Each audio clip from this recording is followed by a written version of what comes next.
Hey guys, welcome back to my channel. So I've got another Top 5 Tuesdays for you, and if you're new here to my channel, welcome. This is a series I do in collaboration with the Glam Dr. Mona Khan. We don't do it every Tuesday. We try to, but usually life and work gets in the way. But we try to get up a Top 5 Tuesdays every Tuesday for you, and we pick a category. And generally, we talk about our 5 most loved, best, favoritist things in the entire world in a particular category. But today we decided to try something a little bit different. We are doing our Top 5 Tuesdays recently hauled worst products. I think we did a worst products a couple of Top 5 Tuesdays ago, probably about a month and a half ago. And you guys seem to really love it, you negative Nellies out there. But it is fun. It's fun to talk about things that did not work out. I think it's also very informative that you guys know what did not work out for me. So anyway, if you're interested in hearing what my top 5 worst recently hauled products are, then just keep on watching. I am going to start with a concealer, and this is one that I just mentioned in my concealer wrap up. This is the YSL All Hours Concealer. I have it in the shade 2, and this concealer, it just didn't work out for me. The texture of it, I think, is too thin, so thin that it just immediately kind of just fell into my fine lines, and as the day went on, they just sort of, you know, emphasized my fine lines more and more. So while I didn't necessarily feel like this was drying in any way, it just ended up making my under eyes look dry because of that fine line situation. And I don't think it actually had very good coverage. Again, it was very thin, so it blended out really nicely. It felt really nice on the skin, but it just didn't cover that well, and it emphasized my fine lines. So this unfortunately was a no-go for me. The next thing I wanted to talk about is the Chanel matte nail polishes. Now, these are the ones that came out with the Le Matte de Chanel collection for fall 2018, and I really like the idea of a matte nail polish, and I actually have it on my hands today, but I left it on my hands today to show you that I put this nail polish on, I mean, no more, maybe like a day and a half ago, and it is totally chipped off. And I think a lot of the problem is they didn't come out with a matte top coat. Now, I could go out, of course, and purchase a top coat. I think Sally Hansen has one. I think OPI has one. I think there are a lot of different matte top coats out there, but I thought that was kind of a big miss for them. If they were going to come out with matte nail polishes, they really should have come out with a matte top coat so that this wouldn't happen. I'm pretty sure a top coat would have prevented this major chipping. But on top of that, I didn't really like the formula. This formula is super goopy. I mean, so goopy that when I first took it out and applied it to my to my thumb, I thought, oh gosh, you know, let me shake this up. So I shook it up, I tried it again, and I thought, oh, that's really goopy. I kept shaking it. It was like every time I attempted to lay some color down on my nails, I was like, I need to keep shaking this. It was almost like it got goopy immediately.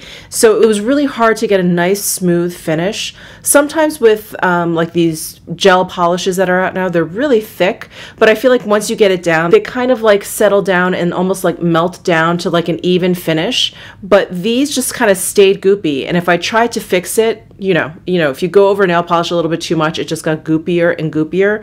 So I had a really hard time getting like a nice even coat. And then you're supposed to, of course, go over it a second time for a second coat. And you really had to wait for that first coat to dry completely. Otherwise, you had like a total goopy mess. So I was a little bit disappointed with these matte polishes. All right, number 3 on my list. This is the Flesh Thick Firm Stiff Stick Flesh Foundation. Firm Flesh Thick Stick from Flesh Beauty. I think that's the full name. They should have just thrown in moist in panties while they were at it. So despite the name, the stick foundation was not very good. It faded quickly. It didn't go on that evenly. I felt like it started to look a little bit weird around my oilier areas. I felt like it clung to my dry patches a little bit. Like it just wasn't that great. But aside from all of that, it was the smallest, and I'm kind of talking about it in abstract because I've returned it, but it was the smallest little, I mean, it looked like maybe like a deluxe sample size, maybe, or just a sample size. Let's say that. It looked like a sample size of this foundation. I just thought that that was really weird. I don't know why they would have come out with it in such a small size. It just seemed like a very strange call to make. So that was off-putting. The name, of course, is off-putting. And then the foundation itself just wasn't that great. So that was a definite fail for me. And like I just mentioned, I returned that to Ulta along with a lot of the stuff that I purchased from that line. I kept the blush and I kept one of the highlighters that I purchased. The other one that I got was too dark, but I returned the lipsticks because there was absolutely nothing special or different about them. I returned the eyeshadow palette because there was a lot of fallout, and I think that's it.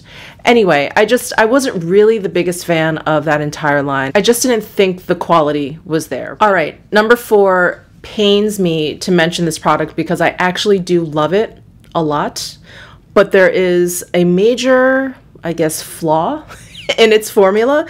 This is the Rodin Mermaid Glow Luxury Lip Oil. Now, I'm just going to hold this up here, and hopefully it's not glaring off of the lights too much, but do you see how much it has separated the oil from the actual pigment at the bottom? So when I had first used this, it was on a trip, so I was traveling, it was in my bag, so it was actually moving around a lot, so it never actually separated on me. It wasn't until I got home, I put it on my vanity because I just think it's so cute, and I went to go use it and I saw that it had separated. I was like, oh, let me shake that up. It's still separated. It's like, I don't know what you have to do. You have to like turn it upside down. It's so thick. Do you see how slowly that pigment is moving? It's so thick that it takes a while for it to like unseparate. Like, no one has time for this. I mean, do I have to sit here and, you know, unseparate it? I mean, I think so. I don't want to just concentrate and keep putting the pigment on my lips. And I know, like, if I don't know, if I like lift it through the entire bottle, I will probably get both things, but I kind of want it mixed together. I worked out this morning and my arms are like spaghetti.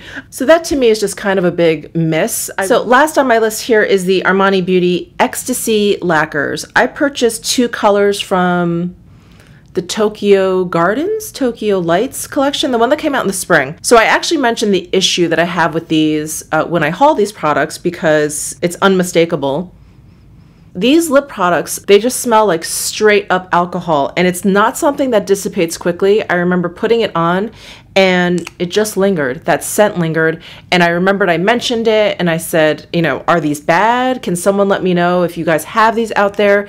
Is that the smell that they're supposed to have? And a couple people actually commented and they said, yes, that is the scent. There is, I guess, alcohol in the ingredients and it really, really dries out your lips. So after those comments, I haven't even actually picked these up because I thought, well, 1, I just can't even stand the scent. And 2, if they're gonna dry out my lips, which are very, very dry to begin with, it's not for me. So these were definitely a big fail for me, which is so strange because I love Armani lip products. I have a lot of the lipsticks, and these guys with the red cap, which ones are these? These are the Lip Maestros. I have 3 of these.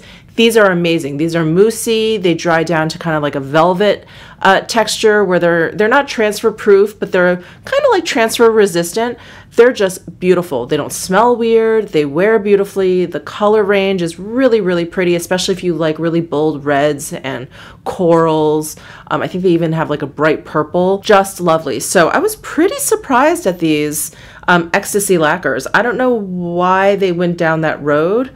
And I don't even know the point of this particular line. I think they're supposed to be really, really high shine.